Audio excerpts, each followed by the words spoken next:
మమ్మలను అతిమిక్కిలుగా ప్రేమిస్తున్న మా పరలోకపు తండ్రి, నిత్య నివాసి సత్యదేవుడా, సర్వము ఎరిగినవాడా, సర్వంత్రయామి, సర్వ సృష్టికి ఆది సంభూతుడా, సర్వ సృష్టి మీద అధికారము కలిగిన దేవుడా, నీకే స్తోత్రములు స్తోత్రములు స్తోత్రములు. దేవా, ఈ భూమి మీద జీవిస్తున్న మనుషులను నీవు దృష్టించి చూస్తున్నప్పుడు నీకు కావలసిన వారిని ఎన్నుకుంటున్నావు, ఎంపిక చేసుకుంటున్నావు, పిలుచుకుంటున్నావు, ఏర్పాటు చేసుకుంటున్నావు. అలాగా పిలబడిన వారు, ఏర్పడిన వారు ఎవరు అనగా భూమి మీద భక్తులే శ్రేష్ఠులని, వారే నాకు ఇష్టలని చెప్పినవయ్యా, నీకు స్తోత్రములు. భూమి మీద నమ్మకమైన వారిని నేను కనిపెట్టుచున్నాను, వారు నా వద్ద నివసించినట్లుగా నేను కోరుకున్నానన్నా ప్రభువా. విశ్వాసం గలవారే దేవునికి ఇష్టలని, విశ్వాసులైన వారిని నేను కాపాడి వారిని రక్షించి నడిపిస్తానని చెప్పిన దేవా, ఈ మాటలన్నీ నీ మాటలుగా మేము స్మరిస్తున్నాము, జ్ఞాపకం చేసుకుంటున్నాము. మేము ఈనాడు ఏమి కలిగి ఉండాలి, ఏమి కలిగి ఉంటే నీ దృష్టికి మంచివారిగా, నమ్మకమైన వారిగా, భక్తుపరులుగా, విశ్వాసులుగా ఉంటాము. ఆ సంగతులన్నీ ప్రభా మాకు నువ్వే నేర్పించి నీ ద్వారాగా ఇంకా మేము బలపడాలి, ఇంకా మేము స్థిరపడాలి, ఇంకా నీ కొరకు పని చేస్తూనే ఉండాలి. అలాగా నాయనా మీరు చేపించుకోండి, అలాగా మీరు మా ద్వారాగా మీ కార్యములు జరిగించుకోండి. నీ ప్రజలుగా భూలోకములో నివసించే ప్రజలు తయారవ్వాలని, వారు కూడా నమ్మకస్తులు, విశ్వాసులుగా ఉండాలని కోరుకుంటూ వారి నిమిత్తం కూడా ప్రార్థన చేస్తున్నాము. ఈ ప్రార్థనలన్నీ నాయన నీకు ఇష్టమైతే, నీ చిత్తమైతే ఫలింపు చేసి నీకే మహిమ, ఘనత, ప్రభావములు కలిగించుకోమని జరుగుతున్న ఈ ఆరాధన అంతటినీ కూడా ఆశీర్వాదకరంగా మార్చండి. అందుకు రావలసిన వారు సకాలమునకు వచ్చినట్లు, సమయానికి వచ్చినట్లుగా ప్రతి ఒక్కరిని ప్రేరేపించి వారి ద్వారా కూడా మీరే మహిమ పొందమని యేసు నామమున అడిగి ప్రార్థన చేస్తున్నాను తండ్రి, ఆమేన్. గల దేవుడా, ఘనమైన తండ్రి, మాట్లాడే దేవుడా, స్వరము నీ స్వరమునుతో నాయన మమ్మలందరినీ విభజింపజేసి ఉజ్జింపజేసి నీలో ప్రభా మేము బలముగా ఓడబడుటకు తగిన ఆత్మ సహాయము నీ వాక్యము ద్వారా అందించమని, మాట్లాడమని యేసు నామమున అడుగుచున్నాను తండ్రి, ఆమేన్. ఆమేన్. కూర్చోండి అందరూ.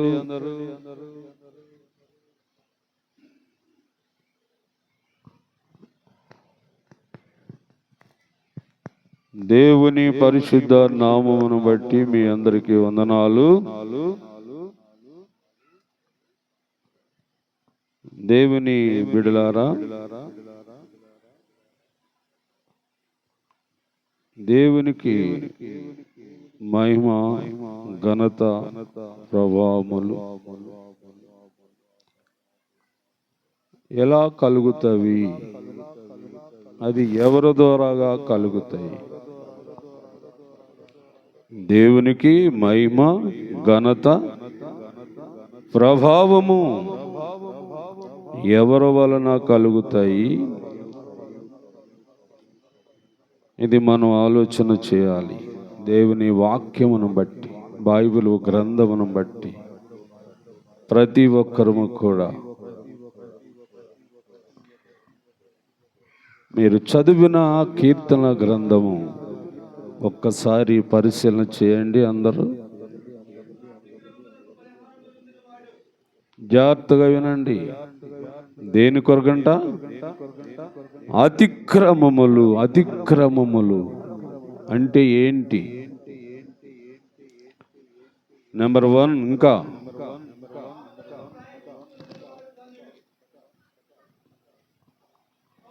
తన పాపము అంటే ఏమిటి? అంటే ఏమిటి? తర్వాత యెహోవా చేత నిర్దోషిని ఎంచబడినవాడు అంటే కపటము లేని స్థితి ఏమిటి? ఈ మీరు అర్థం చేసుకోండి. వాక్యములో రాసి ఉంది. 1 అతిక్రమము, 2 పాపము, 3 ఏమండి? 3వది నిర్దోషత్వం. ఏంటి అసలు ఈ గుణాలు? ఈ ఎవరిలో ఉంటాయి? ఈ గుణాలు కలిగిన వారు ఎవరు? మనం ఆలోచించాలి. తర్వాత 5వ వచనం కూడా చదవండి. దోషములను కప్పుకొనక ఒప్పుకొంటిని.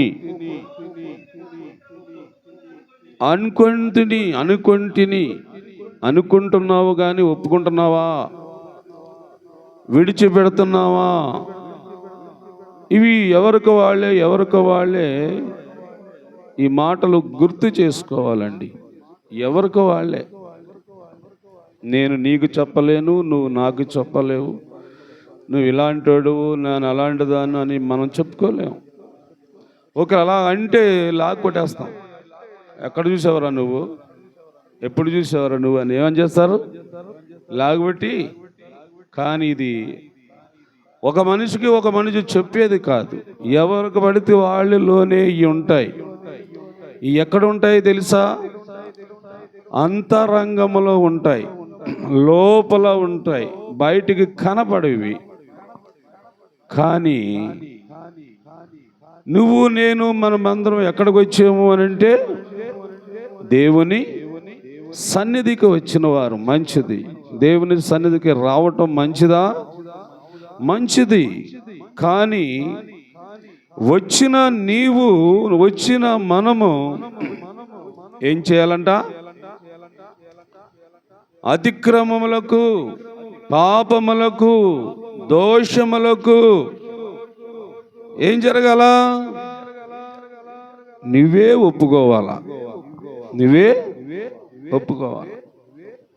ఒకవేళ ఒప్పుకోను, నేను దాచుకుంటాను, నేను దాబెట్టుకుంటాను అని అంటే వీటి వలన ఎంత పెద్ద ప్రమాదం ఉందో తెలుసా మానవుడికి? ప్రియులారా, అర్థం చేసుకోండి వాక్యాన్ని. అంటే ఈ క్రియలు లేక ఈ గుణాల వలన ఎంతటి ప్రమాదం ఉంది, ఎంత నష్టము జరగబోతుంది,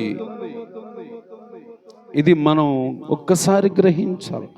అంటే ఈ గుణాలని, ఈ క్రియలు కలిగి ఉన్న మనుషుని మీద దేవుని యొక్క కోపము ఎప్పుడు కూడా రగులుకుంటూ ఉంటుందంట. దేవుని యొక్క ప్రతిదండన దిగి వస్తూ ఉంటుందంట. కానీ వీటిని కానీ ఒప్పుకొని, వీటిని కానీ లేకుండా చేసుకొని దేవునికి నువ్వు నిర్దోషముగా కనబడితే నీకు ఎంత గొప్ప మేలులు దేవుడు చేస్తాడో మనం ఊహించలేము.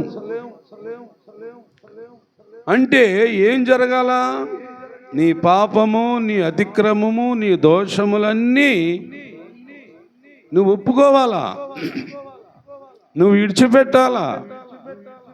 గత వారం కూడా చూసాం కదండి, దేవుణ్ణి ప్రేమించేవారు చెడుతనం ఏం చేయాలంట అని కొన్ని వాక్యాలు పోయిన వారం కూడా చూసాం. ఈ వారం కూడా దేవుని సన్నిధికి వచ్చాం. మనం అందరం వచ్చిన వారిలో ఒకవేళ ఈ అతిక్రమం కానీ, ఈ పాపము కానీ, ఈ దోషము కానీ ఒకవేళ ఉండినట్లయితే దాన్ని ఏం చేయాలంట? మనం అందరము ఒప్పుకొని విడిచిపెట్టాలని ఉంది. ఇప్పుడు కూడా ఒప్పుకోవాలా, దాన్ని విడిచిపెట్టేయాల. ఇది నాకొద్దు, ఇది నేను కలిగి ఉండను, నేను దీన్ని విడిచిపెడుతున్నాను, వదిలిపెడుతున్నాను. వీటి వల్ల నాకు నష్టము, వీటి వల్ల నాకు మేలు ఉండదు. అందుకు వీటన్నిటిని నేను దూరం చేసుకుంటాను. నా నిర్దోషత్వాన్ని నా దేవునికి కనపరుచుకుంటాను అని నువ్వు ఒక విశ్వాసం అయితే, నీ ఒక దేవుని నమ్మిన వ్యక్తి అయితే తప్పక నిర్దోషత్వాన్ని రుజువు చేసుకుంటా ఉండాలి. ఎటువంటి కల్మషము లేని వ్యక్తిగా నిన్ను నీవే కనపరుచుకోవాలి. అంతేగాని అన్నీ చేసి మళ్ళా నేను వస్తాను, అన్నీ చేసి నేను ఉంటాను, అవన్నీ నేను బయటికి కనబడకుండా దాచుకుంటానంటే అది ఎలా కుదురుతుందండి? ఒకరు మనుషులకి కనబడకుండా చేసుకోవచ్చు, కానీ పైన దేవుడు చూస్తాడా? చూస్తాడు.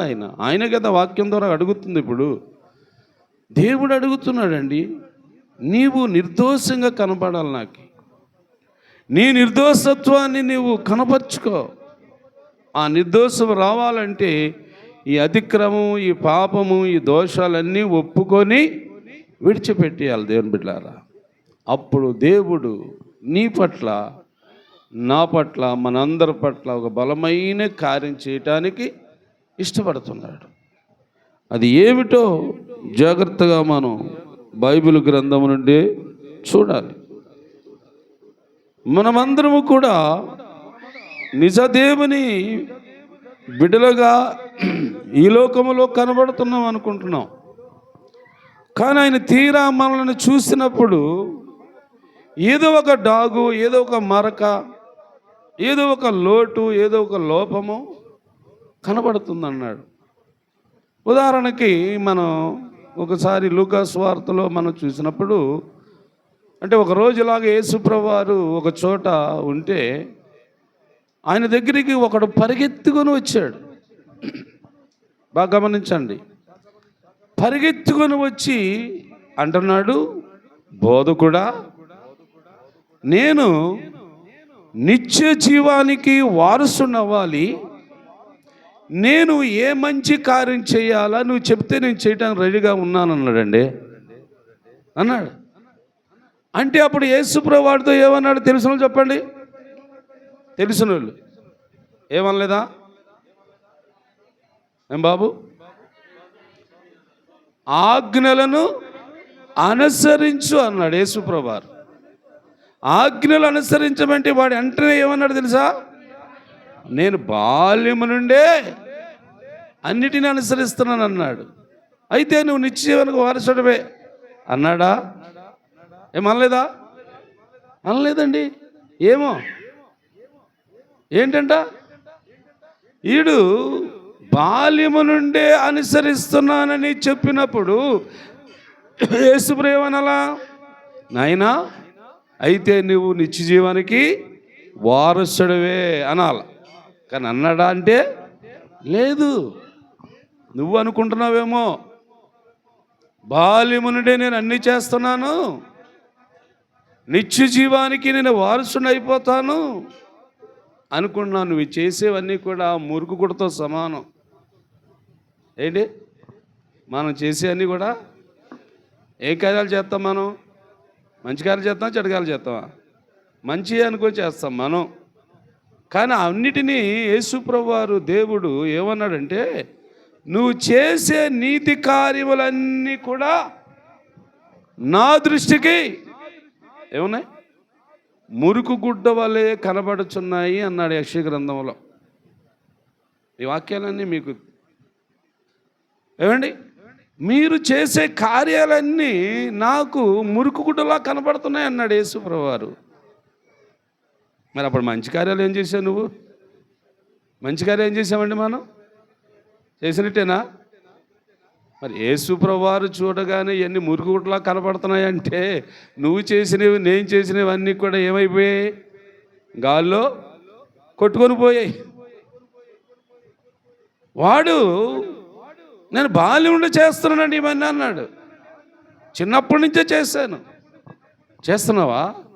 చేశాను అంటే యేసు ప్రభువారు వాడిని మరలా ఏం చేశాడంట?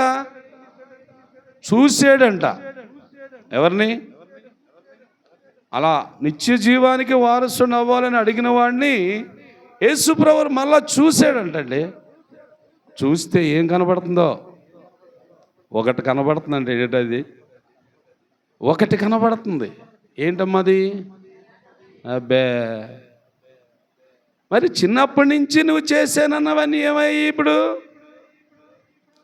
బాల్యము నుండే నేను చేశాను కదా మంచి పనులు, మంచి కార్యములు అన్నావే, మరి వాటికి ఏమైనా ప్రతిఫలం ఉందా? వాటి నుండి నువ్వు ఏదైనా మంచి పంట కోయగలుగుతున్నావా? ఏమండి, మంచి కార్యములు చేయటము నీ వల్ల కాదు, మన వల్ల కాదండి. మంచి పని జరగాలి, అది దేవునికి నచ్చాలి. దేవునికి నచ్చితేనే నువ్వు మంచి పని చేసినట్లు. దేవునికి నచ్చనంత ఎన్ని పనులు చేస్తే మాత్రం ఎందుకు నువ్వు? అది నీ గొప్ప గోలు చేస్తున్నావేమో. ఏమండి, నీ డబ్బా కొట్టుకోవటానికి చేస్తున్నావేమో. ఏమండి, నీ బోర ఊదుకోవటానికి చూస్తున్నావేమో. అయ్యి ఎవరికి? మనుషులు చేస్తున్నావా, లోకాన్ని చేస్తున్నావా, లేక సాతానికే చేస్తున్నావంటే ఏమో. నువ్వు అనుకునేది ఏంటంటే మంచి పనే చేశాను, మంచి కార్యం చేశాను అనుకుంటున్నావు నువ్వు. కానీ దేవుడు అంటున్నాడు నీ పనులు కాదు ముఖ్యం.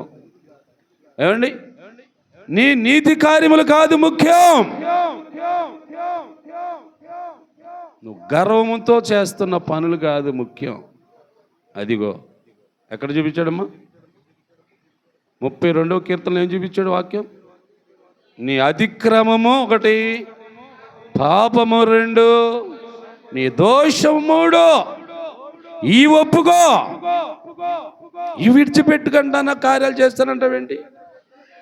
ఈ ఒప్పుకోకుండా విడిచిపెట్టకుండా 10 ఆజ్ఞలు పాటించనంటావేంటి?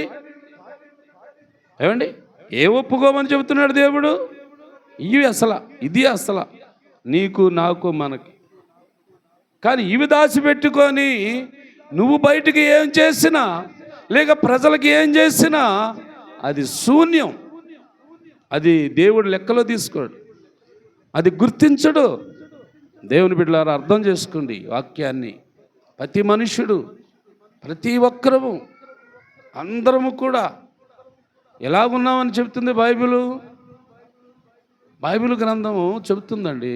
ఎలాగున్నారు అని చెబుతుందంటే గొర్రెల వలె త్రోవ తప్పి తిరుగుతున్నారు అని ఉంది ఒక చోట. రెండవ చోట ఎలా ఉంది? ఏమండి, అందరూ పాపము చేసి దేవుడు అనుగ్రహించే మహిమను పొందలేకపోతున్నారని మరొక చోట ఉంది. అంటే అందరికినా కాదు, కొందరమైనా సరే దేవునికి ఇష్టంగా ఉండాలి. కొందరమైనా సరే దేవుని చిత్తము తెలుసుకొని ఉండాలి. దేవుని ఎదుట నిర్దోషిగా నువ్వు కనబడాలి. అది నీకు మేలు, అది మనకు మేలు, అది కోరుకున్నాడు దేవుడు. నా ఎదుట నిర్దోషైన వాడే ధన్యుడు. ఎవడంట ధన్యుడు? నిర్దోషిగా, ఏ దోషము లేదు, ఏ కల్ముషము లేదు, ఏమంటే అతిక్రమము లేదు, పాపము లేదు, ఏ దోషము లేదు, నా ఎదుట నిర్దోషిగా కనబడిన వాడే ధన్యుడు అని బైబిల్ గ్రంథంలో రాయబడి ఉంది. ప్రియులారా, మనము దేవునికి ఎలా కనబడాలా? నిర్దోషులుగా కనబడాలా. ఏ నేరము చేయలేని వారిగా, ఏ తప్పిదము చేయలేని వారిగా, ఏమండి, ఏ కపటము లోపల లేని వారిగా మనం ఎప్పుడు కూడా మన తండ్రికి మన దేవునికి కనబడుతూ ఉండాలా. అలాగ నువ్వు నిర్దోషమైతే నీకు దేవుడు ఏమేం చేస్తాడో బైబిల్లో చూడండి. ఇప్పుడు దేవుడు ఏమేం చేస్తాడో బైబిల్లో చూద్దాం బాబు. యోహాను సువార్త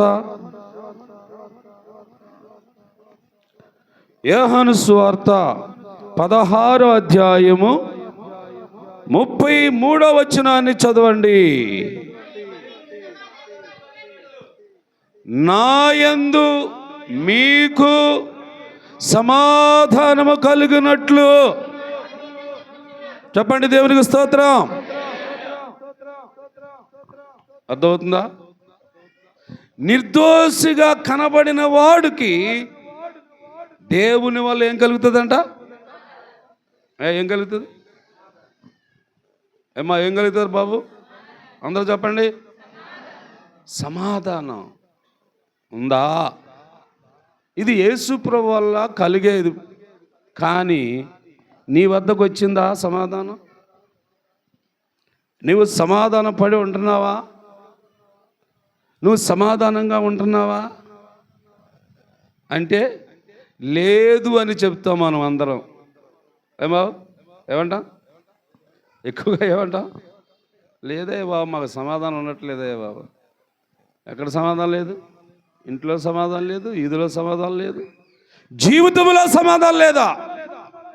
కానీ యేసు ప్రభు ఇవ్వనున్నాడా? ఏం బాబు? ఇస్తానన్నాడు యేసు ప్రభు. ఇదిగో వాక్యంలో ఉంది కదా, నా వలన మీకు సమాధానం కలుగుతుందని యేసు ప్రభు చెప్తే దానికి ఎవరు నిదర్శన? ఇప్పుడు చెప్పాలా? ఇప్పుడు ఎవరు ఆ సమాధానం కలిగి ఉన్నవారు? ఇక్కడ ఎంతమంది ఉన్నాం అంటే సమాధానం పరిచేదేమో దేవుడు, అల్లరి కల్పించేవాడెవడు? గుర్తుపెట్టుకో, సైతాను నీ ఇంట్లో సొరబడుతుందేమో, సైతాను నీ ఒంటిలో సొరబడుతుందేమో. సైతాన్ని ఆవరిస్తేస్తుందేమో. ఇస్కరియోతు యోధా యేసు ప్రభువు తిరుగుతూ ఉన్నాడు. వాడిలో ఏం దూరింది? చూసారా? యేసు ప్రభువు తిరుగుతూ ఉన్నాడు. 12 మంది బ్యాచ్తో తిరుగుతూ ఉన్నాడు. ఈడు కూడా శిష్యుడు అనిపించుకున్నాడు. కానీ లోపల ఎవరు పనిచేస్తున్నాడు? లోపల పనిచేస్తుంది. బయటికి కనబడదు, ఆకారం కనబడదు, లోపల పనిచేస్తుంది. ఉదాహరణకి అతిక్రమం ఎక్కడ పనిచేస్తుంది? లోపల. పాపం ఎక్కడ పనిచేస్తుంది? లోపల. దోషం ఎక్కడ పనిచేస్తుంది? లోపలే. బయటకు కనబడవి. ఈ బయటకు కనబడవండి. లోపల భాగములో ఈ గూడుకట్టుగా ఉంటాయి. వాటిని నువ్వేం చేయాలా? ఒప్పుకోవాలా? నువ్వు ఒప్పుకోవాలా? ప్రభువా, నేను పాపిని నాయన, నేను దోషిని ప్రభువా, నేను నిర్దోషిని కాలేకపోతున్నాను నాయన, నీ ఎదుట నేను పాపము చేసే ఉన్నాను తండ్రి అని నువ్వు ఒప్పుకోవాలి తప్ప అవి ఎంతటై పోతాయా? ఏం బాబు? పోవు. అవి ఎంతటై పోవండి ప్రియులారా. ఒప్పుకోవాలి మనం. ఒకళ్ళు ఉన్నవారు ఉంటే, ఒకళ్ళు లేనివారం అయితే నిర్దోషులమే. ఏమండి? అతిక్రమం లేనివాడు, పాపం లేనివాడు ఎవరు? నిర్దోషే. అలాంటి నిర్దోషిగా ఉన్నవాడికి ఏం కలుగుతుందంట? సమాధానం కలుగుతుంది. వారే సమాధానంగా ఉంటారు. కనబడతారు వాళ్ళు అక్కడ మీరు చూడొచ్చు. నిజంరా, పర్వాలేదురా, భలే ఉన్నారు వీళ్ళు, ఎంత చక్కగా ఉన్నారా, ఎంత సమాధానంగా ఉంటారు వాళ్ళు. తెలిసిపోద్దండి. తెలిసిపోద్ది. అంటే అక్కడ ఎవరున్నట్లు? యేసు ప్రభు ఉన్నట్లు. యేసు ప్రభు ఉన్న గృహములో, యేసు ప్రభు ఉన్న జీవితంలో, యేసు ప్రభు ఉన్న మనిషిలో సమాధానం ఉంటుంది. అల్లరి చేయడు, అల్లరిగా మాట్లాడు. వీలైతే సమాధానపరుస్తాడు. సమాధానం దేవుడిచ్చింది, అది దేవుని వల్ల కలిగింది. అది ఏండి? బైబిల్లో మనం చూద్దాం. ఈ సమాధానము ఎవరికి కావాలి? ఎవరికి ఆ సమాధానం ఇవ్వటానికి దేవుడు ఇష్టపడుతున్నాడు?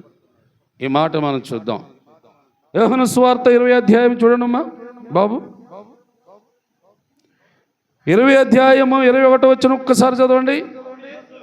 అప్పుడు యేసు మరలా మీకు సమాధానము కలుగునుగాక. మరలా మీకు అంటే ఈ వాక్యములో ఉన్నవారు ఎవరని మనం చూడొచ్చు? శిష్యులు. అంటే లోకానికి భయపడి లోపల గదిలో దాగున్నారు. బయటికి కనబడలేదో, బయట ప్రపంచంలో ఏ కార్యాలు చేయటానికి వారు ఇష్టపడలేదో. ముందు మన దేవునికి నిర్దోషులు కనబడాలి. మనుషుల మధ్యలో అది చేసి ఇది చేసి మంచివాళ్ళని అనిపించుకోవటము అది మనకు తగదో, అది మనం చేయకూడదు. ముందు మన దేవునికి నిర్దోషులుగా కనబడాలి. వీళ్ళందరూ ఒక మేడగదిలో ఉన్నారు.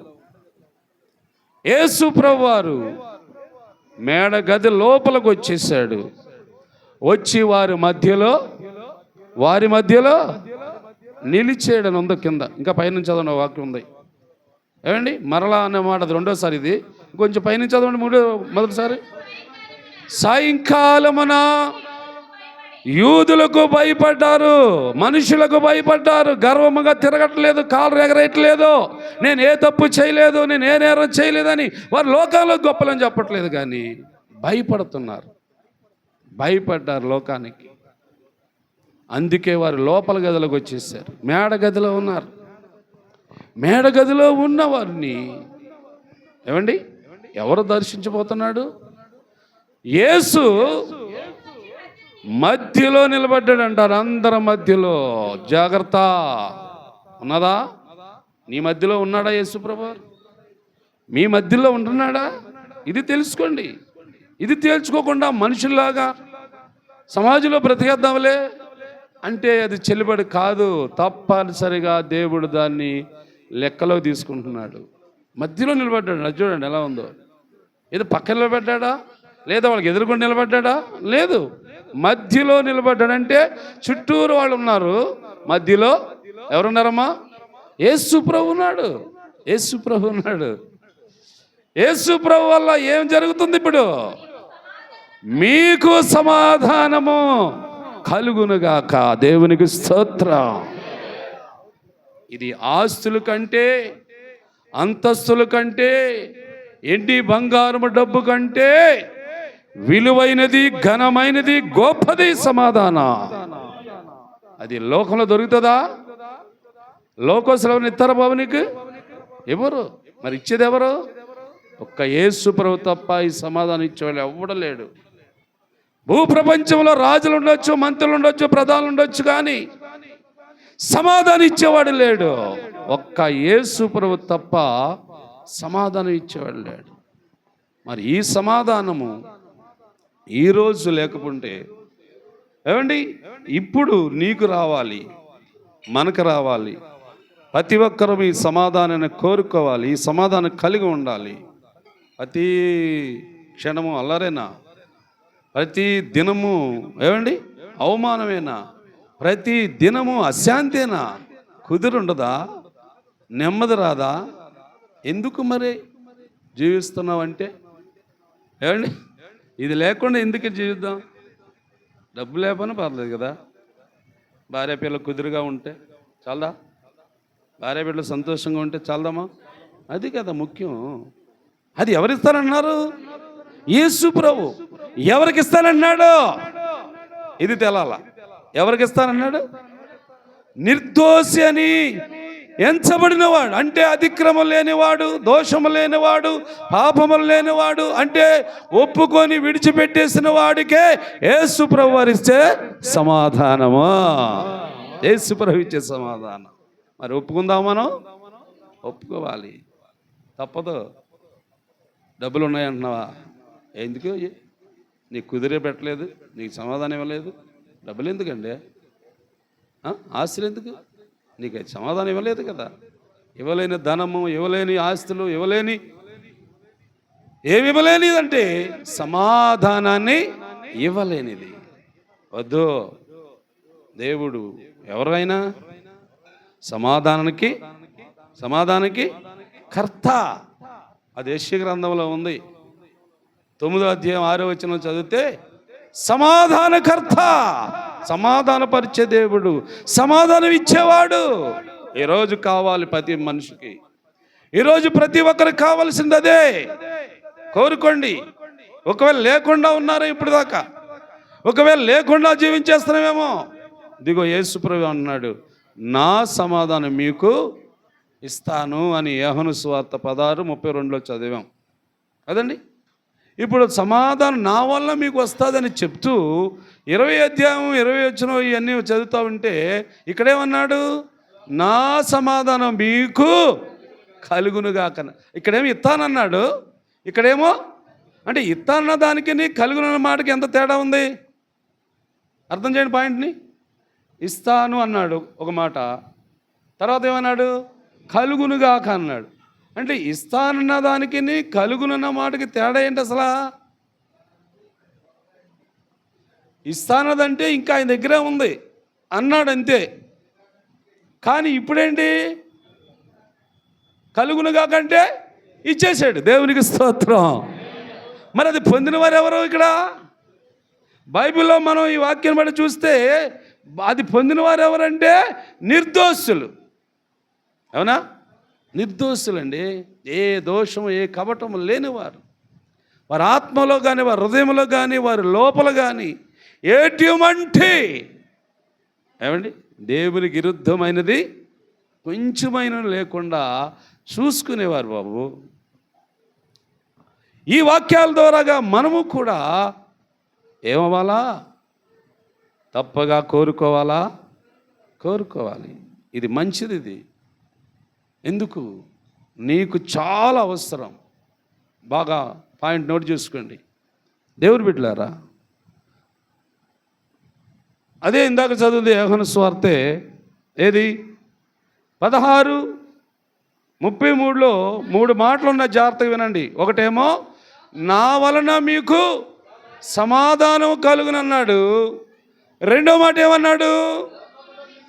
లోకములో నీకు శ్రమ. మేలుందనుకుంటున్నావా? ఇప్పుడు చాలామంది కాళ్ళ దగ్గర వేసేది ఏంటంటే, నాకు బలే చేశాడు దేవుడు, నాకు బలే చేశాడు. ఏం చేశాడు అంటే 10 లక్షలు మిగిలింది ఈ వారం, ఈ సంవత్సరం. బలే చేశాడు నా దేవుడు. ఏం మిగిలిందిరా? 2 బిల్డింగ్లు కట్టాను, దేవుడు బలే ఇచ్చాడు నాకే. ఏమన్నా అర్థమవుతుందా? కాకవా అర్థమవుతుందా? ఏమర్థమవుతుంది? ఏమన్నది బైబిల్లో? లోకములో మీకు శ్రమ, ఇబ్బంది, కరువు, పేదరికం. భరాయిస్తావా? తట్టుకుంటావా? రావాలి కొట్టుకొట్లు అనుకుంటావా? చెప్పండి అందరూ. ఈ మాట అందరికీ కొంచెం విరోధంగా ఉంది కదా, విరోధం కదా. శ్రమ ఏంటయ్యా బాబు? దేవుడు దీవిస్తామంటే నీ శ్రమలా? ఇంకే శ్రమలా నాకు? అరే వాక్యప్రభు వారు చెప్పిన వాక్యం ఇది. లోకములో మీకు శ్రమ కలుగుతుంది. జాగ్రత్తగా ఉండండి. ఎందుకు కలుగుతుంది శ్రమ? ఎందుకు శ్రమ కలుగుతుంది? శ్రమ పడేవారులారా బాగా ఆలోచించండి ఈ వాక్యాన్ని. అమ్మా, కొద్ది శ్రమలో ఉన్నవారు ఆలోచించండి. మీరు ఎందుకు శ్రమలు పడుతున్నారో, మీకు ఎందుకు శ్రమ వస్తుందో ఆ వాక్యాన్ని దేవుడు యేసుప్రభు వారు మీకు చెప్పబోతున్నాడు. శ్రమలో వచ్చిన వాళ్ళు చాలా బాధపడుతున్నారు. శ్రమలో ఉన్నవారు చాలా కంగారు పడుతున్నారు. శ్రమలో ఉన్నవారు ఏమండి, శ్రమ ఎందుకు వస్తుందో చెప్తాను ఇప్పుడు వాక్యం ద్వారా. అదే చూడండి, యాకోబు గారు రాసిన పత్రికలోకి వెళ్ళండమ్మా. యాకోబు గారు రాసిన పత్రిక 1వ అధ్యాయము 2వ వచనం చదవండి ఒకసారి. నా సహోదరులారా, మీరందరూ ఎవరన్నారు ఈ మాట? యాకోబు అనే ఏమండి సేవకుడు అంటున్నాడు, నా సహోదరులారా. దేనికి? వింటారు ఇప్పుడు. శ్రమ పడేవారు, ఇబ్బందులు పడేవారు, అయ్యా కొంచెం పేదరికం అనుభవించేవారు, కొంచెం కష్టాల పాలైపోతున్నవారు, మీకోసం ఈ వాక్యం. సేవకుడిగా దేవుడు నన్ను బలపరిచి చెబుతున్న మాట ఇది. ఏమండి? రెండో మాట ఇది. మొదటి మాట ఏమో నా వల్ల మీకు సమాధానం అన్నాడు. ఆ సమాధానం పొందేది ఎవరంటే నిర్దోషులు అని చెప్పాడు వాక్యం. సరే, ఇప్పుడు రెండో మాటలు ఏం చెప్పాడు? మీకు శ్రమ, లోకములో శ్రమ. ఎందుకు శ్రమ అంటే, ఇప్పుడు చదవండి, మీ విశ్వాసమునకు కలిగే పరీక్ష ఓర్పును పుట్టించుచున్నదని వెరిగి శోధనలు శ్రమలలో పడినప్పుడు దేవునికి స్తోత్రం.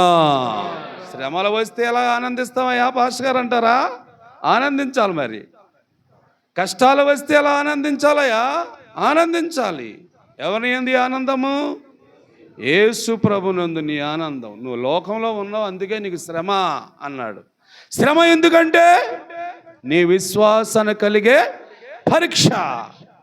అండి, నిన్న కాక మొన్న చాలామంది పిల్లలు మా ఇంటికి వచ్చి ప్రార్థన చేయించుకుని, ఏమిరా అన్నాను. ఏమిరా అందరూ వచ్చారు, ఇప్పుడు కనపడరు కదా మీరందరూ, ఇప్పుడు వచ్చారు ఎవరా అన్న అంటే, పాస్టర్ గారు పరీక్షలు. దేనికి రా పరీక్ష అన్నాను. మేము చదివిన చదువుకి పరీక్ష. మేము చదివిన చదువుకి, నువ్వు చదివేసావు కదరా మళ్ళీ పరీక్ష ఏంటి అన్న అంటే, కామెడీగా అడిగాను వాళ్ళందరూ. ఎలా మీరు చదివేశారు కదా, 10th అయిపోయింది కదా, 10th అయిపోయింది కదా, మళ్ళీ పరీక్ష ఏంటిరా అన్నాను నేను. ఏమో పాస్టర్ గారు వాళ్ళు పరీక్ష పెట్టారు మా టీచర్లు. ఏం తేలటానికి? ఏమ్మా, ఏమి తేలటానికి పరీక్ష పెట్టారు ఆ టీచర్లు? నువ్వు ఎంత గట్టిగా, ఎంత నమ్మకంగా, నువ్వు ఎంత చక్కగా నేర్చుకున్నావో అది రాయి, పాస్ అవ్వాలగా నేనే సర్టిఫికేట్ ఇస్తా నీకు. అది ఈ వాక్యం. నీ విశ్వాసము ద్వారాగా శ్రమ పడుతున్నావా? పరీక్షించుకో ముందు. విశ్వాసము ద్వారాగా నువ్వు శ్రమలు పడితే అది నీకు మేలే. కానీ కొంతమంది శ్రమలు విశ్వాసం ద్వారా రావు, అక్రమం ద్వారా వస్తాయి, అన్యాయం ద్వారా వస్తాయి, పాపం ద్వారా వస్తాయి అని ఇందాక మనం చదివాం మీటర్ అనుభవం. కానీ విశ్వాసం ద్వారా కానీ నువ్వు శ్రమ పడితే నువ్వు ధన్యుడివే, నువ్వు ధన్యురాలివే. ఏముందయ్యా? ఏముంది మాకు? ఏముందా? ఇప్పుడు 12 వచ్చి చూడండి, యాకోబులోనే 12 వచ్చును, శోధన సహించేవాడు ధన్యుడు, నిలిచిన వాడైతే ప్రభువైన దేవుడు తన ప్రేమించే వారికి వాగ్దానము చేసిన జీవ కిరీటము పొందెదరు. జీవ కిరీటము పొందటానికి నీకు ఈ లోకంలో ఏముందమ్మా? శ్రమ ఉంది. అలాగని అల్లిపోకండి, భయపడకండి, కలవరపడకండి. నిజంగా నేను చెప్తున్న బాగానండి, నాకంటే ఎక్కువ మీరు శ్రమలు అనుభవించలేదు. నేను అక్కడి నుంచే వచ్చాను. శ్రమల్లో వచ్చాను, కరువులో వచ్చాను, బాధల్లో వచ్చాను, రోగాల్లో వచ్చాను, అన్నీ వచ్చాను. నిలబడ్డా. ప్రభువైన దేవుడు ఏం చేశాడు? నా కొరకు వాగ్దానం చేశాడు. ఎందుకంటే ఆయన నేను ప్రేమిస్తున్నాను, ఆయనను ఘనపరుస్తున్నాను. ఆయన ఎదుట నేనెప్పుడు నా పాప జీవితాన్ని ఒప్పుకొని ప్రార్థన చేస్తూ ఉంటాను. ఒకవేళ దేవుడు నిర్దోషురా నువ్వు అనుకున్నా పర్వాలేదు, కానీ నేనేం చేయాలి? ఈ లోకంలో ఉన్నంత వరకు ఒప్పుకొని ప్రార్థన చేస్తూ ఉండాలి. చేస్తున్నాను నేను ప్రతిరోజు ఉదయం ప్రార్థన చేయటానికి ఇక్కడ వస్తూ ఉంటాను. నేను మౌతట్టుకుని ప్రార్థన మొట్టమొదట పలికే మాటలు అవే, నా దోష పాపములు ప్రభావం ఉంటే క్షమించు నాయన. ఆ తర్వాత మీ అందరి కోసం ప్రార్థన చేస్తూ ఉంటాను. అర్థమవుతుందా మీకు? అలాగా 21 సంవత్సరం సేవ జీవితం, గత 20 సంవత్సరాలు విశ్వాస జీవితం, ఆంధ్రతో సేవకుడిగా. దేవుని బిడ్డలారా, ఒకవేళ చెప్పాలంటే విశ్వాసతో 20 సంవత్సరాలు అయింది, సేవకుడిగా 21 సంవత్సరం అయింది. అంటే టోటల్ లెక్క 41 సంవత్సరం. అంటే సంపూర్ణ సేవ అయిపోయింది అనుకుంటున్నాను నేను. సంపూర్ణ సేవ అయిపోయింది. ఇక నేను పోవచ్చు, నేను వెళ్ళిపోతా, రెడీ, సిద్ధంగా ఉన్నా. ఎప్పుడు పిలుస్తాడు దేవుడు? వెళ్ళిపోవటానికి అన్ని మూటాముళ్ళు సరిదేసుకున్నా. ఇంకేం పర్లేదు. నాకు అది నమ్మకం ఉంది, ఆ ధైర్యం ఉంది, ఆ విశ్వాసం ఉంది. నిజంగా దేవుని బిడ్డలారా, మీరు కూడా తయారవటానికి సిద్ధపడండి. మిమ్మల్ని మీరు మీ దేవునికి నిర్దోషులుగా కనపరుచుకోండి. మీలో ఏ కల్మషం ఉండకూడదు, ఏ కల్మషం ఉండకూడదు. ఉన్నదంటే నువ్వే పోతావు, ఉన్నదంటే నువ్వే నాశనం అయిపోతావు, నువ్వు ఉన్నదంటే నువ్వే నష్టపోతావు. దేవుని ఎదుట నిర్దోషులుగా ఉంటేనే మనం ధన్యులం అవుతాం. అందుకే ఇదిగో ఈ వాక్యాలు చూపిస్తుంది. బాగేనండి, లోకములో ఉన్నంత వరకు నీకు శ్రమలు ఉంటాయి, కానీ వాటి దేంతో జయించాలంటే విశ్వాసమునే ఆయుధాన్ని కలిగి, విశ్వాసం గలవాడే దేవునికి కూడా ఇష్టడవుతాడు. కాబట్టి విశ్వాస పోరాటములో ఓడిపోయిన వ్యక్తిగా ధైర్యంగా నిలబడమని నీకు దేవుని వాక్యము చెబుతుంది. దేవుడు చెబుతున్నాడు. అక్కడ లేకపోతే ఒక సేవకుడుగా నేను చెబుతున్నాను మీతో. మీరే ఈ మాటలు అర్థం చేసుకోండి. నెంబర్ 2. నెంబర్ 3 ఏంటి అక్కడ? యోహాను సువార్తలో 3వ మాట ఉందమ్మా. మళ్ళా చదువు చెప్తున్నారా? సరే, అవును. దేవునికి స్తోత్రం. ఏం జయించాడంట? లోకమును జయించానంటున్నాడు. ఎవరో? యేసు ప్రభువారు. మరి నువ్వు జయించగలుగుతావా? నీకుందా? ఏమనుకుందా? లేదా? దేవుడు ఎలాంటి నీకు ఆలోచన ఇస్తున్నాడో తెలుసుకో. 1, నీకు సమాధానం కలుగుతుంది అన్నాడు. 2, నువ్వు శ్రమ పొందినా సరే ధైర్యంగా ఉండన్నాడు. 3వ మాట ఏమన్నాడు? నేను లోకమును జయించాను, లోకమును జయించాను అన్నాడు. మరి నీకేంటి జయ జీవితం? నీకేంటి జయ జీవితం? లోకమును జయించావా? ఎలా జయించావు? ఎలా జయించాలి మనం? అన్ని చూసేసా, అన్నిళ్ళు తిరిగేసా, అన్ని సీరియల్ చూసేసా, అన్ని డ్రామాలు ఆడేసా నేను జయించేసానంటావా? జయించేవాడు ఇవన్నిటినీ దూరం పెడతాడు. ఏటన్నిటినీ? లోకమును జయించేనన్న మాటలో మనం అర్థం చేసుకోవాలా? లోకములు ఎన్నున్నాయి తెలుసా మీకు? లోకములు ఎన్నున్నాయండి? సింపుల్గా చెప్తాను, బైబిల్లో ఉన్నమాట సింపుల్గా చెప్తాను. అది మీరు చదవండి. లేకపోతే యోహాను రాసిన పత్రిక చేయడమ్మా. యోహాను రాసిన పత్రిక చూడండి ఒకసారి, పైన ఆ 2వ అధ్యాయం పైనుంచి చదవండి ఒకసారి. ఆ పైన వచనాలు. లోకం అనగా ఏంటో తెలుసాలంటే ఈ వాక్యం చదవండి. ఇంకా కొంచెం పైకి రా. అదిగో, ఈ లోకమునైనను ఉన్న వాటినైనను. ఏంటవి అసలు? లోకములో ఉన్నవైనను ఉన్న వాటినైనను ప్రేమించవద్దని చెప్పాడు కదా. అంటే లోకమును జయించే వ్యక్తి ఏం చేయాలా? ఈ వాక్యంలో చూడండి. లోకమునైనను లోకములో ఉన్న వాటినైనను ప్రేమించకూడదు. ఇప్పుడు చెప్పాలి మీరు, లోకములో ఉన్నదేంటి అసలు? బాబు అయ్యా మీరు కూడా చెప్పండి, పురుషులు కూడా ఆలోచించి చెప్పండి. లోకము అనగా ఏంటి? లేక లోకములో ఉన్నదంటే ఏంటి? అయ్య బాబు, పాపమా ఒకటి, ఇంకా పాపము, ఇంకేంటి?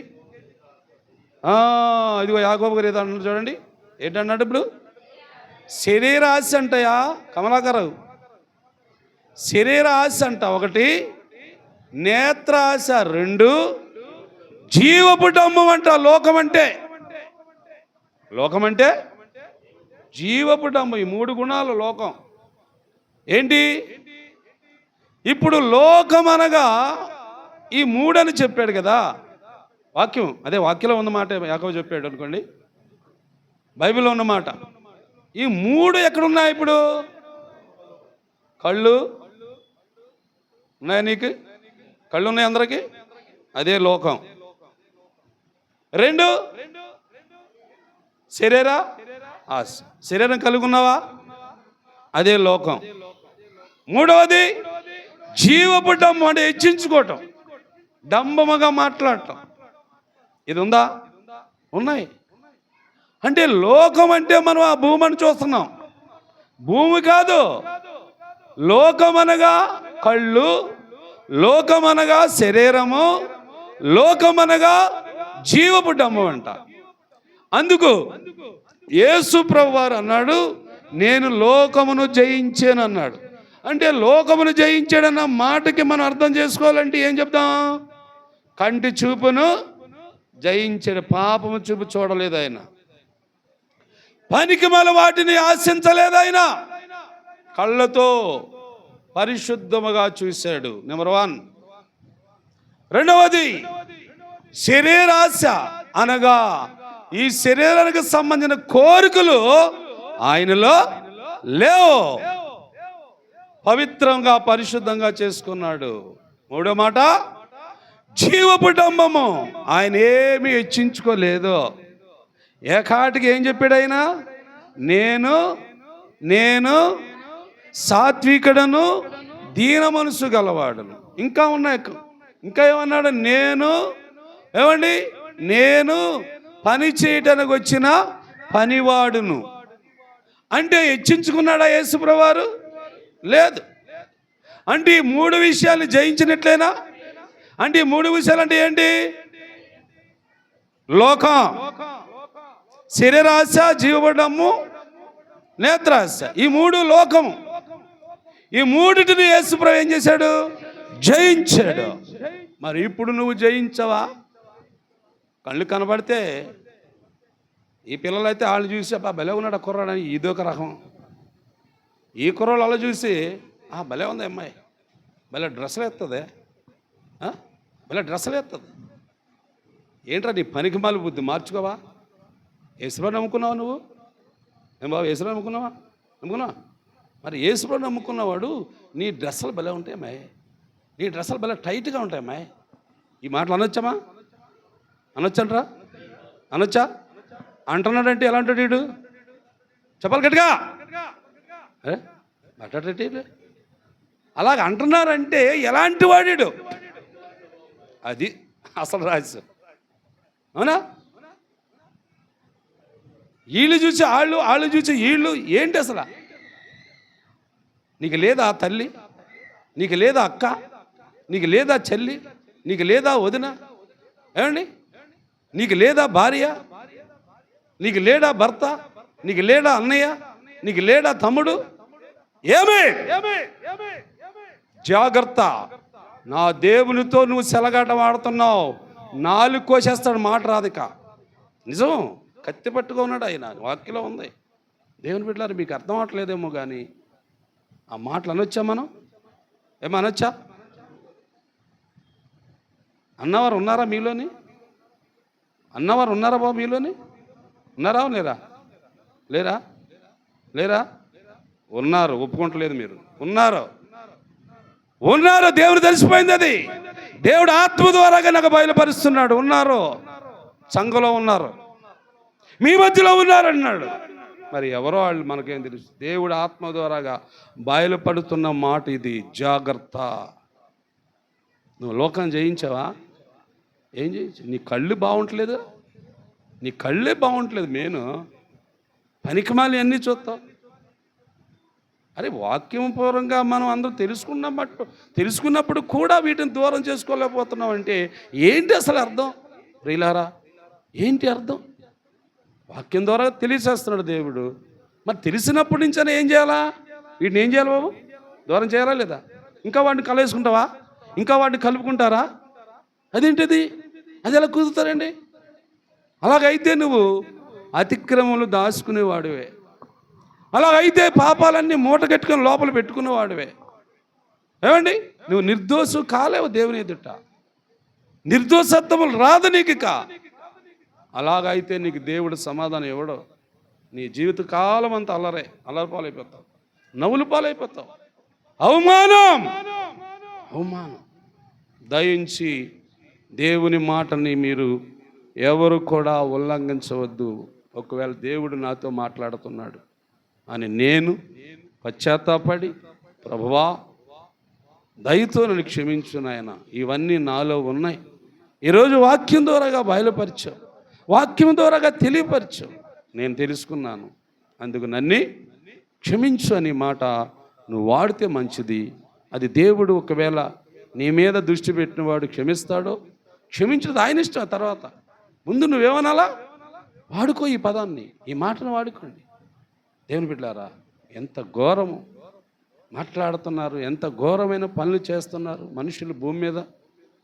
అందుకే దేవుడు ఏమండి రేపు వచ్చేటప్పటికి, నేను వచ్చే టయానికి ఒక్కనైనా చూస్తానా అని అంటున్నాడు. ఒక్కడు కూడా ఉండడేమో అనుకుంటున్నాడు ఆయన. ఎవరాళ్ళు? ఎవరిని అంటున్నాడు ఆయన? విశ్వాసులు అన్నవాళ్ళు ఒక్కడైనా ఉంటాడా భూమి మీద? ఉండరా? అదేంటి ఇన్ని వేల మంది ప్రార్థనలు చేస్తున్నారు, ఇన్ని వేల మంది సంఘాలకు వెళ్తున్నారు, ఇన్ని వేల మంది, ఇన్ని కోట్ల మంది, ఇన్ని లక్షల మంది ఏమండి పాటలు పాడుతున్నారు, ప్రసంగాలు వింటున్నారు. మరి ఆయన అంటున్నాడు వాక్యపూర్వంగా, నేను ఒక్క విశ్వాసనైనా కనుగొందగలడా అంటున్నాడండి. ఆ వాక్యం చదివిస్తాను, కాసేపు ఆగండి.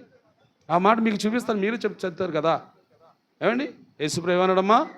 లోకమును నేను జయించానయ్యా, మీరు కూడా జయించాలి. అంటే నీకేం కావాలి, నీకేముండాలో ఒక్కసారి ఒక వాక్యం చూపిస్తాను, జాగ్రత్తగా చదవండి, జాగ్రత్తగా చదవండి. బైబిల్ చేత్తో పట్టుకున్నా ఉన్నారు.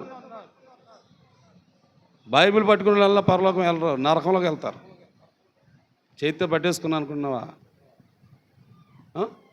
బైబిల్ని పట్టుకోవడం కూడా చాలామందికి చేత కావట్లేదండి. ఎలా పట్టుకోతానో తెలుసు. నేను చాలామంది దగ్గర చూసాను అది. చాలామంది మీరు ఏమంటే అనుకోండి, నేను చూపిస్తాను అది సన్నివేశాన్ని, ఒకసారి మీరు గుర్తుపెట్టుకోండి. చూడండి, నన్ను చూడండి ఒకసారి. అంటే బైబిల్ చేతితో పట్టుకోవటంలో ఎలాగా పట్టుకోవాలి బైబిల్ని, బైబిల్ ఎలా పట్టుకుంటున్నారని చూశాను అంటున్నాను నేను. ఇదిగో ఒకసారి నాకా చూడండి అందరూ. ఇది కనబడుతుందా మీకు? కనబడదే? ఇదిగో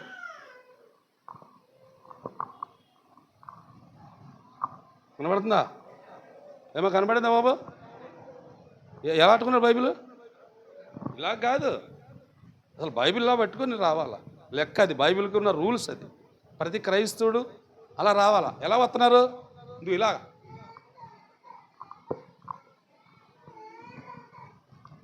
నేను అనుకుంటాను వాడితో మాట్లాడిపోద్ది అవ్వదు. కానీ నాకు మెంటలాడికే ఆడికైనా మెంటలా, ఆడేదో పుస్తకం అనుకుంటున్నాడా లేదా డైరీ అనుకుంటున్నాడా? ఎలా పట్టుకొస్తున్నాడు వీడు? ఇలాగా ఇదా ఇలా 2 ఏళ్ళతో ఇలా ఊపుకుంటూ వస్తున్నాడు. చాలామంది ఉన్నారు ఇలాంటి వాళ్ళు, చాలామంది ఉన్నారు.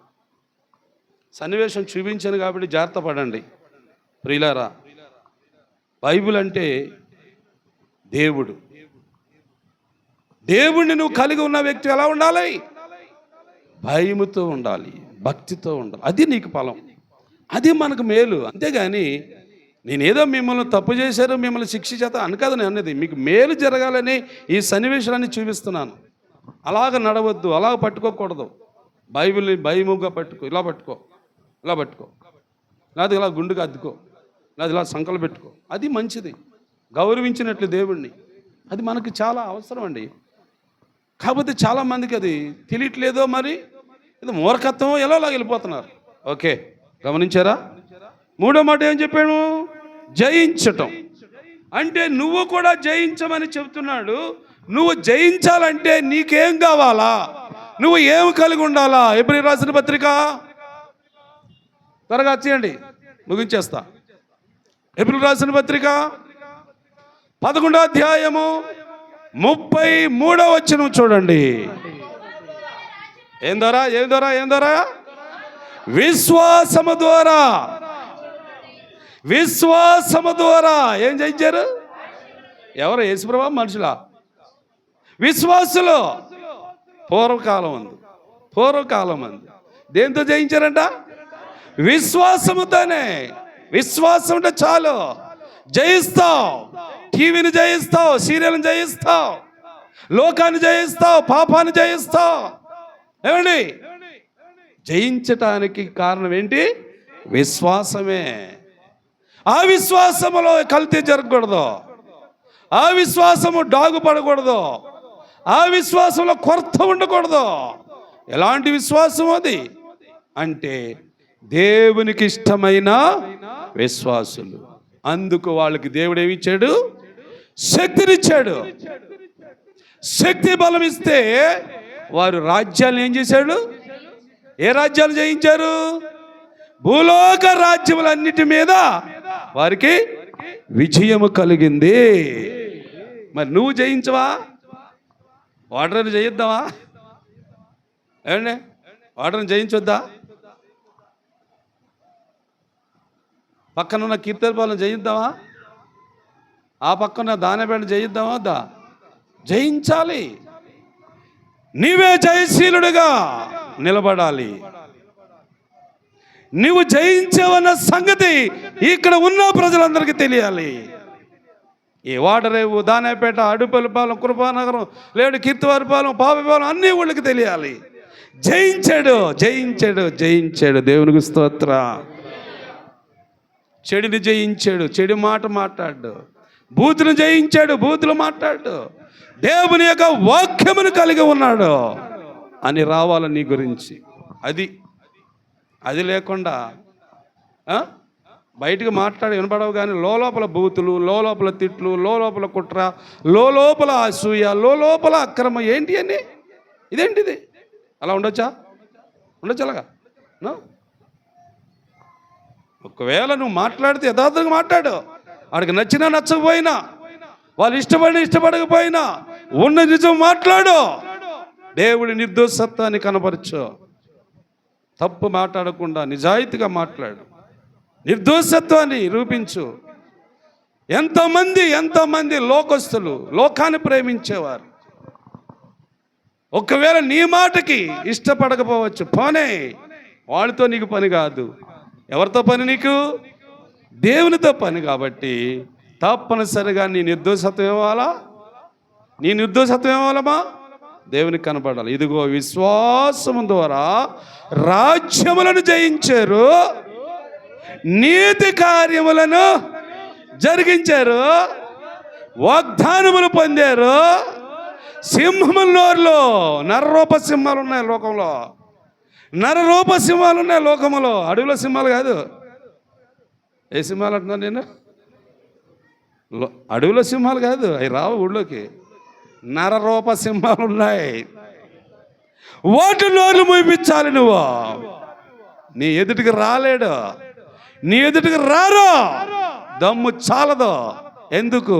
నువ్వు విశ్వాస వీరుడు అయితే, నీలో నిర్దోషత్వం ఉంటే చాటును మాట్లాడుకోవాల్సిందే, కానీ ఎదురుగుంటా రావడానికి దమ్ము ఉండదు. ఎందుకంటే దేవుని శక్తి నీలో ఉంటుంది కాబట్టి, దేవుని ఆత్మ నీలో ఉంటుంది కాబట్టి, ఇక నీ ఎదుటికి వచ్చి ఎవడు కూడా నిలబడలేడు అని ఎవరితో చెప్పాడు దేవుడు?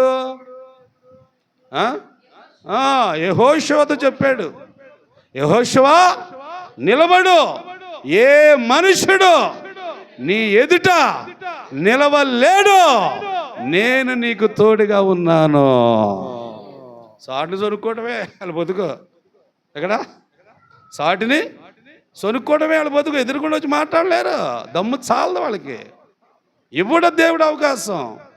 నువ్వు జయించేవు లోకాన్ని, నీవు జయించేవు లోకాన్ని అని దేవుడు నీతో నాతో చెప్పాడు. దేవుని బిడ్డలారా, అందుకని మనం ఎన్న మాటలు, చాలా విలువైన మాటలు. కీర్తన గ్రంథంలో ఏం చూసామమ్మా అందరం?